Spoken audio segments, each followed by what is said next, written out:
All right, so I got an article here from the Independent. It's on Archive. I'll link it in the description box if you want to read it. I wouldn't really recommend it because it's bullshit. And you can kind of tell why from the headline here. Can Dungeons and Dragons banish its racism problem? They say, oh, Stranger Things has brought out more of its popularity, yada yada. But to achieve this, Wizards of the Coast must first confront what many see as its problematic legacy around race and representation. The issue first reared its head in earnest in the summer of 2020 as Black Lives Matter protests. Some were protests, some were riots. You know, I mean, the majority of them were protests, but there was riots where people got killed. We have to, to deny that is to deny reality. I'm not saying that all the protests were riots or anything like that, but just some of them were. There's no question. But anyway, that June, Wizards of the Coast acknowledged that depicting orcs and drow, subterranean elves with dusky skin as intrinsically wicked was problematic. Let me tell you something. If you see orcs as black people or drow, dark elves, whatever, as black people, there's something wrong with you. Because if nothing else, you can make a stronger argument that orcs are based on the barbarian tribes that pillaged pillaged Europe and stuff, and other places as well. But you could make a stronger argument that orcs are based on barbarians, which are we're generally white people. I mean, there was people of color and so on and so forth. Anyway, whatever. That's neither here nor there. And then they go on. They kind of give the little recap of the Wizards of the Coast message, yeah, all that kind of bullshit. And it goes on and on. And I won't read the whole thing because it's fucking long as hell. Like, that's one of the reasons why I said I wouldn't recommend reading it. But anyway, it goes on and it talks about some D&D fans say it isn't enough to hold the publisher to account. Players must also do their bit. Don't just hand wave racism away as if it's just a game, says Paul Stewart-Avant, a D&D fan and co-author of The Devil's Historians How Modern Extremists Abuse the Medieval Past. We gamers are always looking for others to take our hobby seriously, so we should treat it seriously too. Yet to others, Wizards of the Coast is sucking all the fun out of fantasy role-playing. Orcs and D&D fulfill the same function as stormtroopers. They're cannon fodder for the players.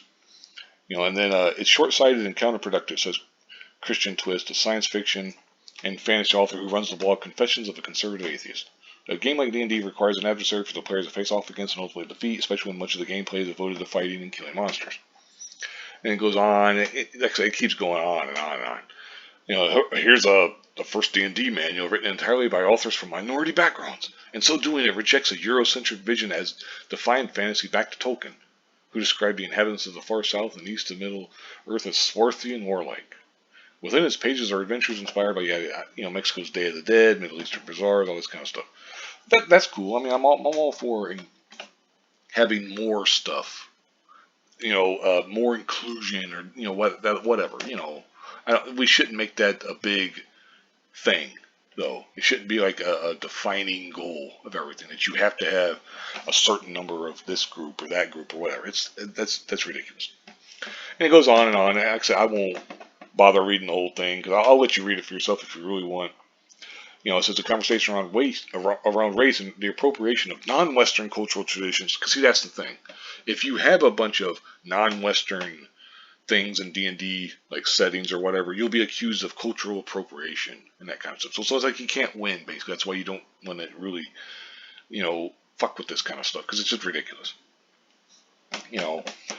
It goes on and talks about D&D was stupendously niche for most of its history, the champion of role-playing games and Stranger Things and Critical Role and stuff, all that kind of stuff. Is the controversy is likely to continue with next year's release of the aforementioned D&D movie starring Chris Pine, Hugh Grant, Michelle Rodriguez, on and on. It talks about, again, it goes back to the Black Lives Matter stuff. They hope to head off questions about race by tweaking these problematic rules, so they're no longer innately evil and or stupid about the orcs and dark elves and stuff. It's just, it's just stupid. I've already wasted more time on this than I should. So I'm just going to go ahead and wrap this up here. Like I said, you can read it if you want. I think it's complete bullshit for the most part. As I said, it's long. I mean, it goes and there's the end, but it goes and goes. I mean, it's a long fucking thing. Anyway, I'll go ahead and wrap this up here. Thank you very much for watching and have a good one.